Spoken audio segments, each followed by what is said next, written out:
Kia ora koto katoa. This is the wrap up to 2023.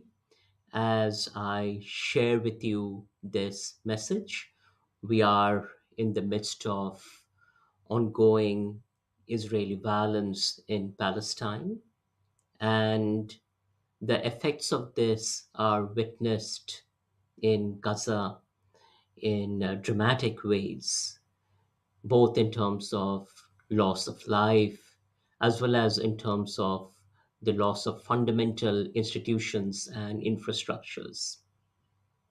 This is a powerful moment for us as CARE with the work we do on decolonization and co creating voice infrastructures with communities at the margins, particularly in the context of settler colonial violence. This moment highlights the importance of building these voice infrastructures where we can hear the voices of the colonized.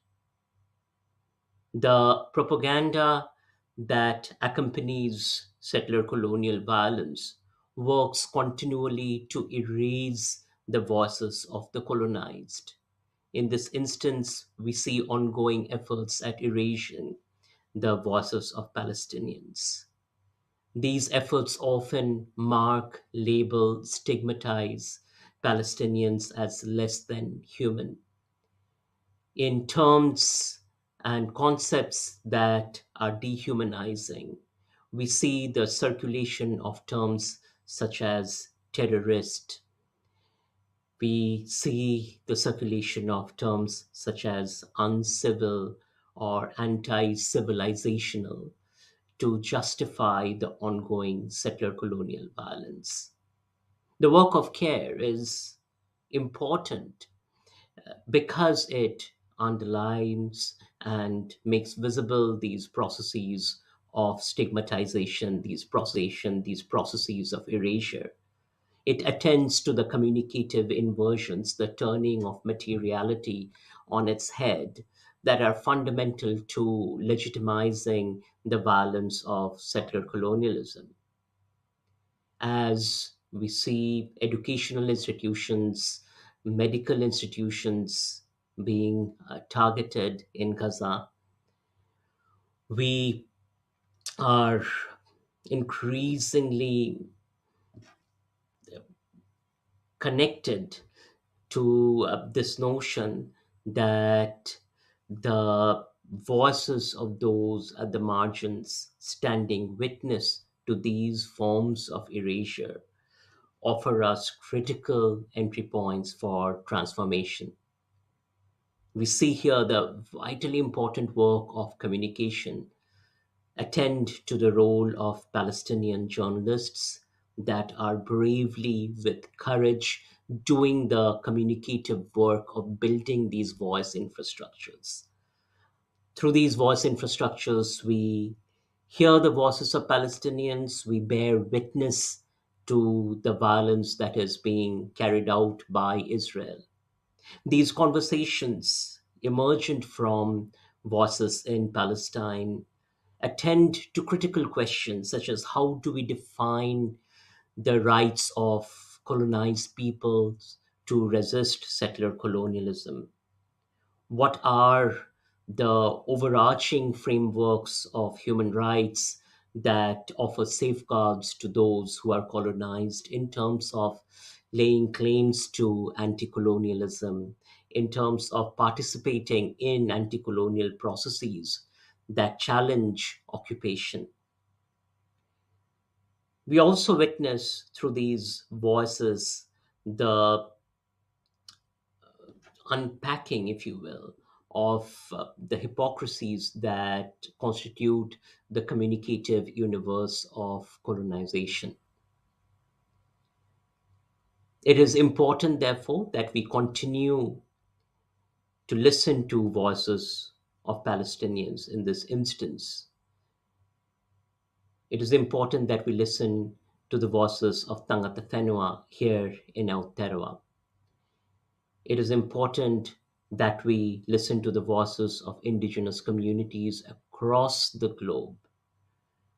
And these voices offer us both imaginaries as well as pathways for thinking about and materializing just futures. For care, this has been a year where we have continued to witness our communities come together to create transformative interventions. We have seen it in the form of the various community gardens and community led food projects, projects around Maracay, projects that draw upon indigenous and global south knowledge systems to grow food, to redistribute food on ethics of care, connection, and community, and to articulate notions of food sovereignty, the capacity of communities to own food systems, and through these processes of ownership, offer alternative ideas of organizing food. We've also witnessed the ways in which these fundamental ideas of community gardens, for instance, connect with community ownership of solutions to social cohesion, bringing Tangata Fenua in conversation with uh, Tawiwi, creating the spaces for anti racist conversations, creating the spaces for countering violence. I'm really proud of the various violence prevention interventions that have emerged out of the work of CARE in Auckland, in Palmerston North, in Highbury, in Wellington. And in each of these spaces, we witness the ways in which communities, especially those at the margins of the margins, those at the intersectional margins, organize to draw upon cultural knowledge, to draw upon community knowledge, to build registers for challenging sexual violence and family violence, to build spaces for conversations, to build forms of public pedagogy that challenge the drivers of violence, and to create diverse registers of communicative materials that offer hope, that challenge the drivers of violence, and that offer pedagogy in terms of everyday strategies and tactics for countering violence. We have also seen across the various global threads of our work the ongoing challenges experienced by migrant and refugee communities. I work with the Rohingya refugees in Aotearoa, in Bangladesh, in Malaysia, connect with each other in terms of offering a conceptual net for theorizing the nature of Islamophobia as a driver of expulsion and displacement. And at the same time, we witness the tremendous courage and strength that are held by refugees in articulating solutions, both in terms of negotiating their everyday challenges to health and well being, but also in terms of creating broader registers for transforming structures. Similarly, in our work with Islamophobia across the various segments of the Indian diaspora globally and in India, we have witnessed the power of storytelling, the power of narratives in challenging the drivers of hate, both online and offline. We have witnessed the power of communities coming together to create solutions that address Islamophobia, and we will continue to see through various empirical examples as our work proceeds the ways in which Islamophobia can be resisted and the role that communities can play in doing so. So 2023 has been a productive year, has been an extremely meaningful year in terms of the various forms of social impact we have been able to create.